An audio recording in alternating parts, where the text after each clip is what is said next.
할렐루야, 아멘. 우리 귀한 기도와 은혜와 찬양, 어려놓은 찬양에 감사를 드립니다. 많이 힘드시죠? 우리 주님 안에서 다시 일어나고 또 빛을 발하는 그런 그리스도인으로 우리 오늘도 든든히 주 앞에 설 수 있기를 주의 이름으로 축원합니다. 아멘. 어느 크리스찬 회계사가 그이가 나가는 교회 성도님 가운데 가난하지만 아주 진실한 그 성도님의 그 세금 계산을 좀 돕고 싶었어요. 그래서 재능 기부를 하고자 그분이 집에 찾아갔습니다. 제가 이래서 이렇게 하려고 하니 성도님 서하고 계신 그런 재산이 있으면 제게 부담 없이 말씀해 주세요. 제가 잘 돕겠습니다. 그랬대요. 그랬더니 이분이 아유 집사님 감사해요. 저는 참 많은 것들을 가지고 있어요. 어떤 것들요? 제게는요, 첫째, 영생이 있어요. 두 번째, 제게는 크고 아름다운 천국의 집이 예비되어 있어요. 세 번째, 다른 사람들은 감히 생각할 수 없는 평화가 제게는 있어요. 네 번째, 말로 다 할 수 없는 즐거움이 있고요. 다섯 번째, 영원히 변하지 않는 사랑을 받았고 지금도 받고 있습니다. 여섯 번째, 현숙하고 신실한 남편이 있고 아내가 있습니다. 일곱 번째, 건강하고 또 부모에게 순종하는 귀한 자녀들이 있고 여덟 번째, 진실하고 신실한 변치 않는 그런 믿음의 친구들이 있고요. 아홉 번째, 캄캄한 밤중에도 찬송을 부르면 용기가 솟고요. 열 번째, 생명의 면류관이 제게 예약이 되어 있고요. 11번째, 나의 필요한 것 모든 것 부족함 없이 채워주시는 우리 주 예수 그리스도 그분이 제 마음에 계십니다 하더라는 거예요. 그것이 그의 재산 목록이었다는 것입니다.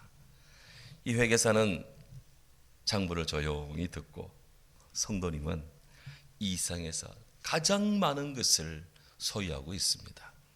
하지만 아무도 성도님의 재산에 대해서 세금 부과할 수 없습니다. 라는 아주 뜨거운 마음으로 이야기를 했답니다. 이 일화는 우리가 하나님으로부터 받은 재산이 무엇인가? 정녕 우리가 주기로부터 받은 은혜의 선물, 그것이 무엇인가? 그것을 다시 일깨워 주고요. 또한 우리가 향후 하늘 앞에 갔을 때 주님과 우리 사이에 인생살이를 정산하고 회개할 때 그때 우리가 주님 앞에 보고해야 될 내용들이 무엇인지 오늘 이 말씀이 우리를 깨우쳐 주고 있습니다. 눈에 보이는 재산 목록도 중요하지만 그보다 더 중요한 하나님 나라의 재산의 목록, 그것이 풍성한 사람이 되고 싶습니다. 오늘 우리들은 예수님의 십자가의 주간 이 순환을 묵상하며 신앙적으로 애통해하는 예수님의 그 고난이 시작되는 종료주일을 맞이했습니다. 해마다 4월 이맘때가 되면 종료주일이 오고 또 한 주 뒤에는 부활절이 오고 그러니 또 그런가 배 하고 이렇게 타성에 지나가는 젖어있는 그런 성도로 우리가 서지 맙시다. 더더욱 십자가를 지신 우리 하나님, 종료주일을 우리에게 주시는 주의 사랑, 그리고 그것에 순종하시는 그리스도 예수, 이 주님에 대해서 깊은 믿음과 소망과 사랑을 더해가는 그런 성숙한 성도로 우리가 주 앞에 더욱 섰으면 좋겠습니다. 종료주일을 구성하는 여러 신앙적인 주제가 많이 있습니다.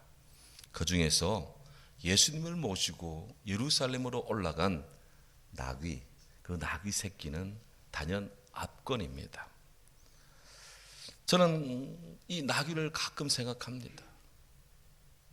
그가 예수님을 모시고 그의 등에 태우고 주님을 모시고 예루살렘에 갔잖아요. 가끔씩 저희 가족들이 모여서 예배드리고 또 식사할 때 그런 기도를 합니다. 예수님, 주님, 우리가 주님을 모시고 예루살렘 올라갔던 당나귀처럼 우리 가족들이 주님의 일을 그렇게 많이 할 수 있기를 원합니다. 더불어서 우리 사랑하는 성도님들께서도 주님을 모시고 예루살렘에 올라갔던 그 당나귀처럼 우리 주님의 일을 많이 섬길 수 있는 그런 복된 성도들로 그렇게 자리하기를 주의 이름으로 축원합니다. 나귀 새끼가 되자. 주님의 당나귀가 되자. 그것이에요. 여기 나귀는 어떤 동물입니까? 나귀는 말과의 포유류입니다. 근데 한글 표준 이름이 당나귀예요. 당나귀.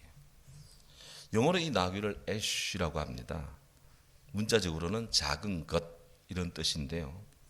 현재는 세계적으로 이 단어는 잘 쓰지 않습니다. 단지 성경에 동물학을 비유할 때 나오는 그런 것으로 분류가 되어 있습니다. 대신 오늘날에는 완전히 가축화된 당나귀, 동키라는 말을 씁니다. 동키. 정확하게 성경도 번역하면 예수께서 당나귀 새끼를 타고 가시고 이렇게 하는 것이 더 정확한 번역일 거예요. 역사적으로 보면 인류는 5,000년 전부터 이 당나귀를 완전히 가축화해서 농사에 투입을 했답니다. 이 당나귀는 전 세계적으로 분포를 하는데요. 키는 140에서 155cm 정도 되고 다 크면 몸무게는 350kg에서 400kg 정도 됩니다. 이 당나귀는 가축화된 당나귀가 있고 야생화된 그런 야생 당나귀가 있는데 이들은 건조하고 아주 그 더운 환경에 뛰어난 적응력을 가지고 있습니다. 그래서 그런 곳에 사는 사람들이 물건을 움직이거나 옮기거나 혹은 어디를 출타할 때 가장 애용하는 동물이 당나귀래요. 지금도 험준한 산악 지방에 사는 사람들, 이런 데 사는 사람들은 이 당나귀가 정말 보물 중에 보물이랍니다. 한때 사람들은 이 암컷 당나귀에 굉장히 관심을 가졌습니다. 암컷 당나귀의 젖에 함유된 레티놀이라고 하는 성분이 있는데 이 레티놀이라는 성분이 노화 방지에 아주 탁월한 효과를 가졌대요. 그 유명한 클레오파트라가 늘 목욕을 했는데 그녀가 목욕하던 것이 우리는 우유 목욕을 했다고 알려졌습니다만 더 정확하게 당나귀 젖을 당나귀 우유를 가지고 목욕을 했답니다. 클레오파트라가 레티놀 성분이 풍부한 당나귀 젖의 우유의 효능을 알았는지 모르지만 당나귀 젖으로 목욕을 해서 그녀의 미모를 유지했다고 하는 것이죠. 구약에서 이 나귀는 돼지와 마찬가지로 사람이 먹어서는 안 될 그런 부정한 동물로 분류를 합니다. 나귀를 분명히 이스라엘 집집마다 다 키우고 있는데 어째서 부정한 동물로 분류를 하고 어째서 유대인들은 성경이 부정한 동물로 분류한 나귀들을 집집마다 다 키우고 있을까 하는 것이죠. 왜 이 당나귀가 부정한 동물로 분류됐을까? 이유는 간단합니다. 굽이 갈라지지 않았고 그것이 되새김질을 하지 않기 때문에 성경에서 말하는 좋은 동물, 먹어도 되는 동물 분류에서는 빠져 있는 거예요. 그렇지만 이스라엘 사람들의 생활 속에서 이 나귀가 워낙 유용하기 때문에 사람들은 나귀가 부정한 동물로 분류가 되어 있음에도 불구하고 각 가정에서 많이 길렀습니다. 현실적으로.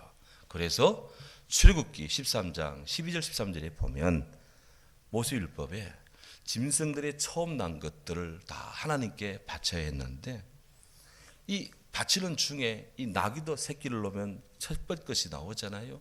근데 이거를 하나님께 바쳐야 되는데 하나님이 먹지 마라 라고 분류한 이 동물을 부정한 동물을 바칠 수는 없어요. 그래서 출애굽기 13장에 보면 이 나귀 대신에 양을 한 마리 바쳐라. 그렇게 하나님이 율법에 예외 규정을 두었습니다.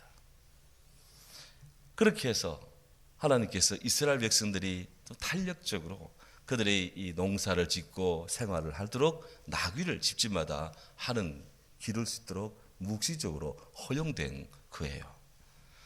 근데 만약에 나귀 첫 새끼를 대신해서 양을 바치기가 싫거든 그 나귀의 첫 번째 난 것의 목을 꺾어서 죽여라 이렇게 되어 있습니다. 이 성경의 율법이에요. 이는 굉장한 신앙적 의미가 들어있다고 봅니다. 나귀와 같은 부정한 생물을 살리기 위해서 정결한 양을 제물로 대신 드렸듯이 지극히 거룩하신 예수님께서 바로 정결하지 못하고 죄인된 우리 죄인들을 위해서 주님 십자가에 대신 피 흘려 죽으셨다. 그러한 복음적 의미가 바로 이 나귀 대신하는 양을 바침에 있다는 사실이죠. 성경에 이 나귀와 관련된 여러 가지 이야기들이 많이 나오는데 아주 중요한 이야기가 세 개가 나옵니다. 그 첫 번째가 민수기 22장에서 25장에 기록되어 있는 발람을 책망한 나귀가 나와요.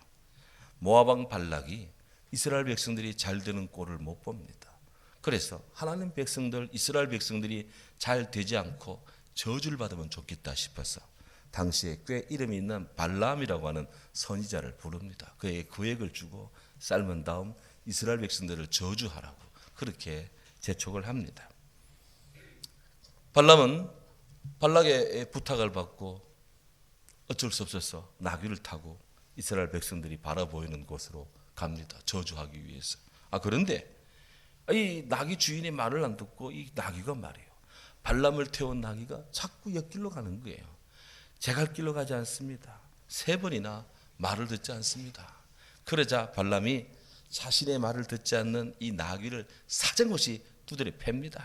그러자 이 갑자기 발람을 태우고 있던 나귀가 말을 합니다. 야, 여보시오, 왜 당신 나에게 이렇게 매질을 해? 나귀가 말을 하는 거예요. 나귀가. 여러분 상상이 되십니까? 기절초풍할 일입니다. 나귀가 말을 하니까 깜짝 놀란 발람이 무슨 일인가 싶어서 이렇게 봤더니 눈이 탁 뜨여지는데 영적인 눈이 그때 뜨여졌습니다. 자, 앞에 천사가 서 있는 게 아니에요.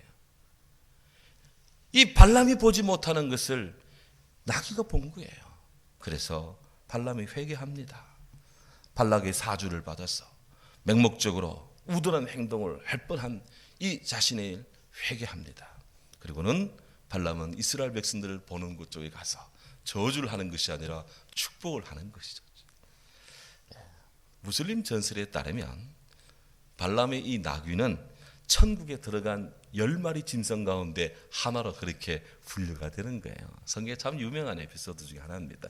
두 번째, 이 나귀 이야기 중에 하나가 집에서 키우던 암나귀들이 집을 나갔는데 이들을 찾으러 나선 사울이라는 청년이 사무엘 선지자를 만나고 그에게 기름 부음 받아서 이스라엘이 첫 번째 왕이 되는 이야기가 성경 사무엘상 9장에 쭉 나오고 있습니다.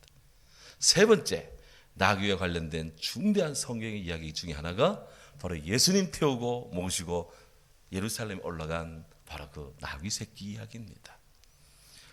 종료주일에 예수님을 태운 나귀 새끼, 나귀 이야기는 바로 우리가 첫 번째 읽은 성경 스가랴 제9장 9절에 예언되어 있습니다.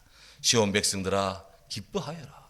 예루살렘아 즐거이 외쳐보라. 보라, 내 왕이 내게로 오는구나. 그분이 의로우시고 구원하시는 왕이시다. 그분이 겸손하여서 나귀를 타신다. 나귀 새끼를 타고 오신다. 이 스가랴 선지자가 예언한 거예요. 이분은 예수님 오시기 전 600년 전, 약 기원전 6세기에 바로 이 예언을 했는데요. 그 선지자 스가랴의 이름의 뜻은 여호와께서 기억하신다라는 뜻입니다. 하나님이 기억하신다. 이 스가랴 선지자에게는 성고난주간의 선지자라고 하는 별명이 붙어 있습니다. 성고난주간의 선지자. 왜 그럴까? 스가랴 선지자의 예언 가운데 여러 가지 것들이 예수님의 탄생, 예수님의 생애 이야기와 굉장히 밀접한 그런 부분들이 많아요. 그래서 600년 전에 예수님에 관한 많은 예언을 한 사람, 그것도 우리 주님이 고난주간과 관계된 굉장히 많은 예언을 한 사람이라고 그렇게 평가를 받습니다. 일례를 든다면 오늘 우리가 읽었던 말씀처럼 예루살렘 백성들이 겸손하여서 나귀를 타고 오시는 왕을 만날 것이다 라고 했는데 실제 예수님은 나귀, 그것도 나귀 새끼를 타고 예루살렘에 올라가십니다. 스가랴 11장에 보면 은 30개를 달아서 품삯을 준다, 받았다라는 말이 나오는데 유대 제사장들이 가룟 유다에게 예수님을 배반한 대가로 은 30개를 줍니다. 바로 그게 예언되어 나와요. 스가랴 13장 7절에 내 목자를 치라 그러면 양들이 흩어지리라 라는 말씀이 예언되어 있는데 예수님이 체포되자 제자들이 뿔뿔이 흩어지는 그런 케이스를 그렇게 예언했다고 봅니다. 또한 이 스가랴서는 구약 성경에서 아주 드물게 사탄을 언급한 책이기도 해요. 스가랴 3장 2절에 사탄아 여호와께서 너를 책망하신다 라고 사탄을 이름을 부르면서 사탄을 책망하는 하나님의 뜻을 전하는 그런 선지자입니다. 종합하면 스가랴는 영적으로 아주 뛰어난 통찰력을 지닌 하나님의 사람이었습니다. 그런 스가랴가 오늘 외쳤습니다. 시온에 따라 크게 기뻐할지어다. 예루살렘에 따라 즐거이 노래할지어다. 할렐루야. 아멘. 스가랴 선지자의 예언대로 나귀 새끼 타시고 예루살렘에 올라가셔서 십자가에 못 박혀 죽으시고 다시 3일 만에 부활하시는 우리 예수님, 그분은 바로 우리의 기쁨이라는 거예요. 기쁨. 시온에 따라 크게 기뻐하라. 예루살렘의 딸들아 즐거이 외치라. 기뻐하라 라는 것입니다. 요즘 코로나19 때문에 마음의 기쁨이 줄어들고 우울감이 극대화되어서 힘들다 하는 사람들이 곳곳에 많이 있습니다. 오죽하면 텔레비전에도 코로나19로 인한 우울증이 뉴스 화제가 되겠습니까?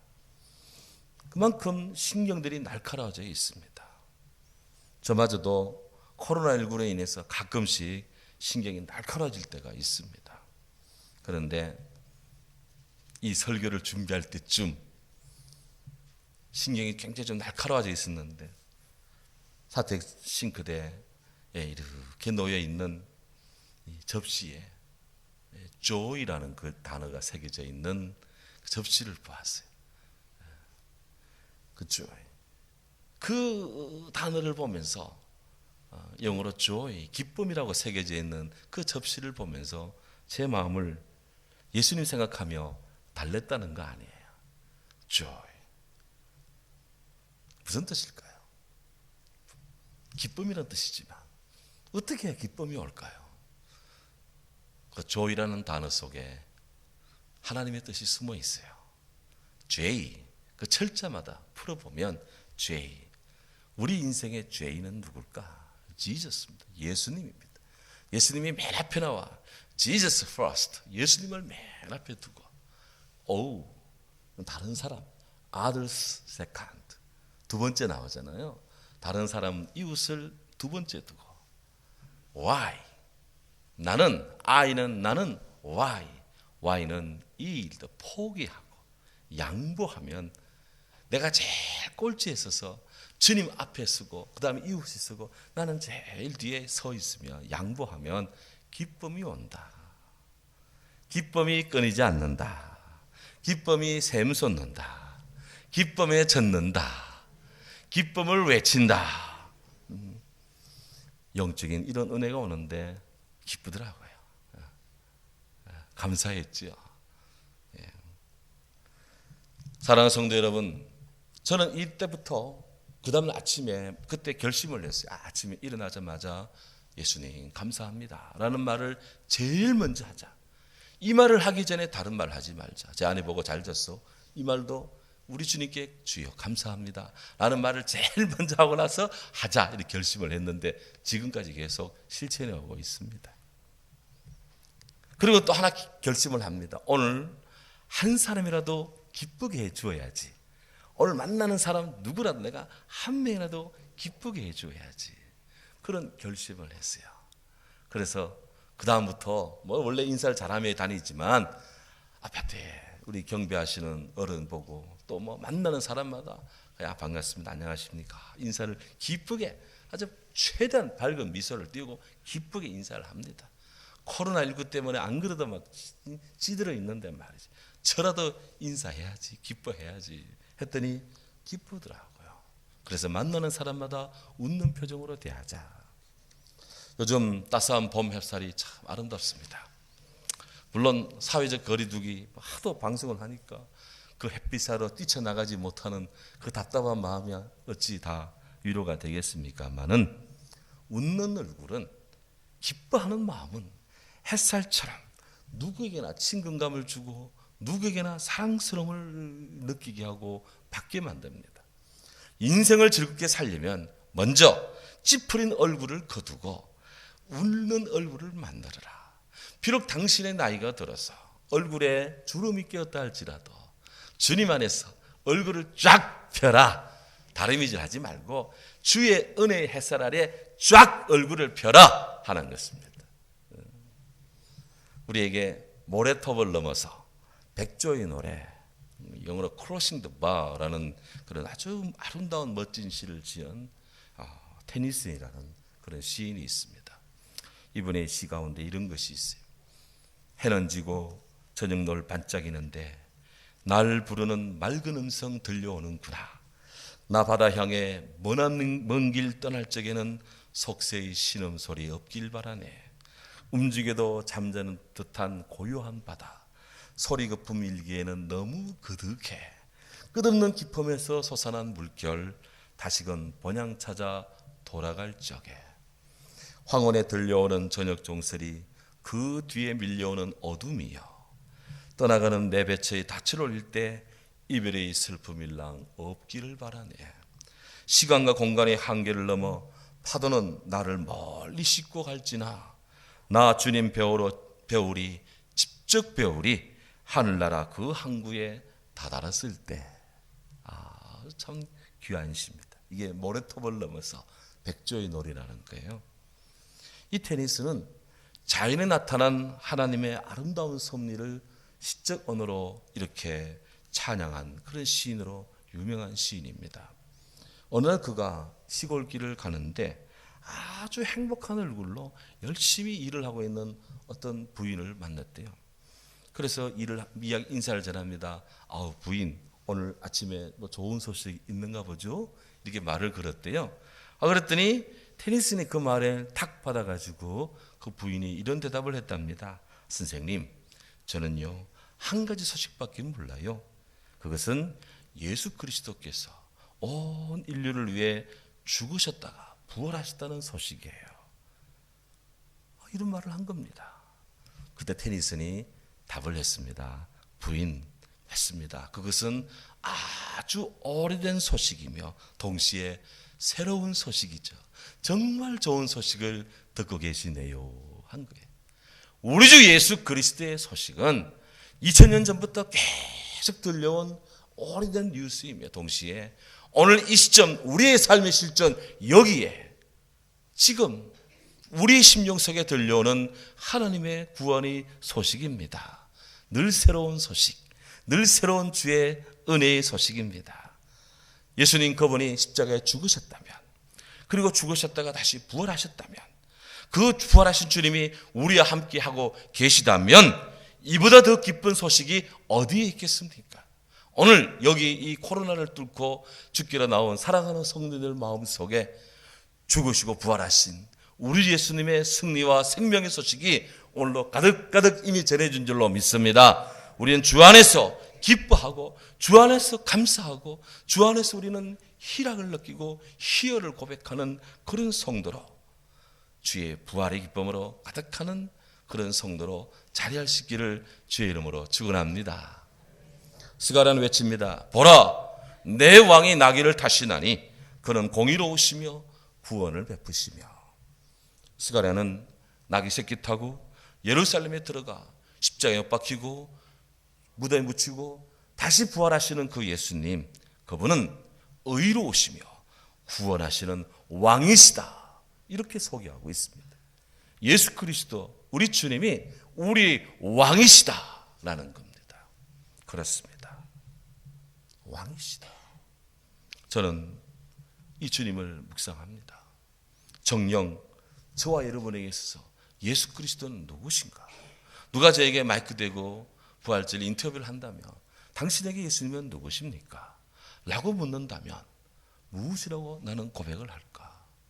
스가랴 9장 9절에 나오는 이 고백, 그리스도는 나의 왕이십니다 라는 이 고백을 내가 선지 않고 할 수 있어야 되는데, 일찍이 빌라도가 예수님을 문초하면서 묻습니다. 당신이 왕이냐? 너가 왕이냐? 이렇게 물었습니다. 그때 예수님, 내가 너의 말과 같이 내가 왕이다 말씀했습니다. 저는 예수님과 빌라도의 대화를 묵상하며 과연 나는 예수님을 나의 왕으로 모시고 있는가 자문해 볼 때 부끄럽더라고요. 누가복음 19장 14절에 무슨 사람들이 소리칩니다. 우리는 이 사람이 우리의 왕됨을 원하지 않습니다. 예루살렘을 예수님을 두고 사람들이 그렇게 소리 질렀어요. 우리는 이 예수가 우리의 왕됨을 원치 않습니다. 역사 속에 무수한 사람들이 예수님 시대에 그 유대인들처럼 그렇게 소리를 쳐댔고 지금도 쳐대고 있습니다. 주권은 우리에게 있다. 예수가 우리에게 왕이 되는 것을 원치 않는다. 그렇게 소리를 쳐댑니다. 주 예수님을 믿는다는 사람들도 별반 다르지 않습니다.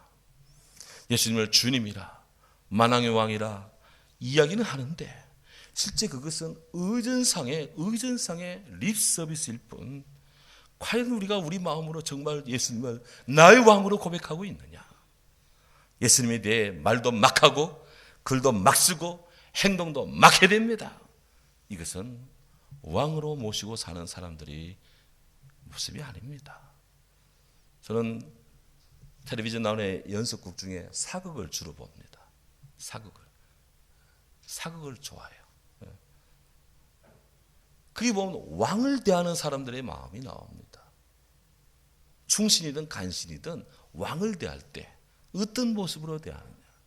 우리가 예수님을 왕으로 보신다면서 그렇게 고백하면서 우리가 예수님에 대한 모습이 저 텔레비전에 나오는 연기자들이 저 모습처럼 과연 우리가 저 정도 과연 주님을 나의 왕으로 모시고 있느냐. 주여, 우리가 주의 이름으로 선지자 노릇하며 귀신 쫓아내며 많은 권능을 행했습니다 라고 당당히 자기를 어필하는 그런 사람들을 향해서 우리 주님, 내가 도무지 너를 알지 못한다. 불법을 행하는 자들아, 내게서 떠나가라. 주님 그렇게 말씀하신다면 우리가 어떻게 할까요?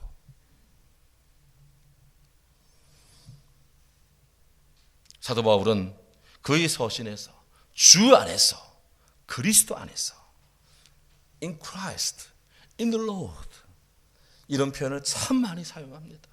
왜 그럴까?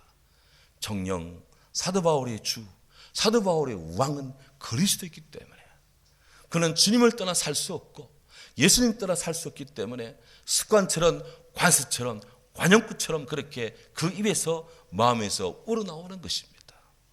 그래서 그는 위대한 겁니다. 저는 이 말씀을 준비하며 영혼으로 기도했습니다. 나의 반석이시요 나의 구주이신 주여, 내 입의 말과 마음이 주께 연락되기를 원합니다. 주님은 정말 나의 구세주입니다. 스가랴는 외쳤습니다. 그는 겸손해서 나귀를 타시나니 나귀 작은 것 곧 나귀 새끼니라. 세상의 군왕들 장군들은 다 말을 탑니다. 근데 만왕의 왕이신 온 생죄를 지고 가시는 우리 주님은 나귀, 그것도 나귀 새끼를 타셨답니다. 마태복음 21장에 예수님께서 예루살렘 가까이 가셨을 때 제자 몇 명을 맞은편 마을로 보냅니다. 가면 아무도 탄 적이 없는 나귀 새끼가 매 있는 걸 볼 것이다. 그를 끌고 와라. 누가 왜 그러느냐라고 물으시면 주께서 쓰시겠다 하라. 그러면 즉시 이리로 보낼 것이다. 주님 말씀에 순종한 제자들이 정말 갔습니다. 갔더니 나귀 새끼가 거기 있어요. 그래서 그걸 풀어 오는데 누가 이거 왜 이러세요? 라고 하니까 주께서 쓰시겠답니다 라고 하니까 그러세요 하더라는 거예요. 그래서 그들이 나귀 새끼를 끌고 왔습니다. 그리고는 그들이 입고 있는 겉옷을 나귀 새끼에 얹었습니다. 주님께 타시라고. 그들이 입고 있던 겉옷을 바닥에도 깔았습니다. 그 모습을 보자 주위의 사람들 또 일반 시민들도 종이나무 가지를 꺾어서 그 주님 관에 올라가는 예루살렘 길에 쭉 깔았습니다. 주님을 모시고 가는 나귀는 바로 그 길 위를 걸어가셨습니다. 이것이 종려주일입니다. 그런데요, 같은 사건을 기록한 요한복음 12장 17절에 따르면 예수님께서 죽은 지 나흘 되었던 나사로를 살리셨다는 소문이 이미 쫙 퍼졌는데, 이 나사로에 다시 살았다는 이 목격자들의 증언을 드린 수도 없는 사람들이 우리 주님께로 나와서 흥분을 하며 소리쳤답니다. 호산나 호산나 찬송하리로다. 호산나 주의 이름으로 오시는 이여. 호산나라는 말은 우리를 구원하소서, 그런 뜻입니다. 나를 구원하소서, 나를 구원하소서, 주여, 주의 이름으로 오시는 이여. 이렇게 그들은 흥분하며 소리를 치며 주님을 영접했습니다. 물론 그들이 며칠 못 가서 예수를 못 박으라고 소리 질렀던 그런 군중이기도 했습니다만은, 우리 주님은 너희가 사람의 환호를 받을 때 사람을 너무 믿지 마라, 너무 기뻐하지 마라, 그들의 마음이 곧 변하기 때문이다, 그렇게 말씀한 적도 있어요. 이렇게 예수님은 초림이 때 나귀 새끼를 타시고 세상 죄를 지시는 하나님의 어린 양으로 예루살렘에 죽으러 올라가십니다. 그런데 우리 예수님이 다시 오시는 그날, 그 재림의 날에 우리 주님께서는 구름 타고 오시고요, 백마 타고 오십니다. 우리의 왕중왕이 되십니다. 하늘에 있는 자들, 땅에 있는 자들, 땅 아래 있는 자들, 모든 무릎이 우리 왕중왕이신 예수님의 앞에 다 꿇어 엎드립니다. 그렇습니다. 우리 주님의 십자가 순환이 기다리는 이 예루살렘의 길에, 우리 주께서 올라가시는 그 길에 우리 주님을 모신 이 나귀의 이야기, 이 이야기는 마태, 마가, 누가, 요한복음에 다 기록되어 있습니다. 그만큼 귀한 이야기예요. 우리네 모든 삶의 현장에서 주님을 모시고 주님을 태우고 주님을 섬기는 그런 나귀가 되면 좋겠습니다. 이게 저희 기도예요. 저희 가족의 기도이기도 합니다. 사랑하는 성도 여러분, 우리 모두 주님이 당나귀가 됩시다. 아멘. 기도하겠습니다. 사랑하는 주님, 감사합니다. 오늘 예루살렘 올라가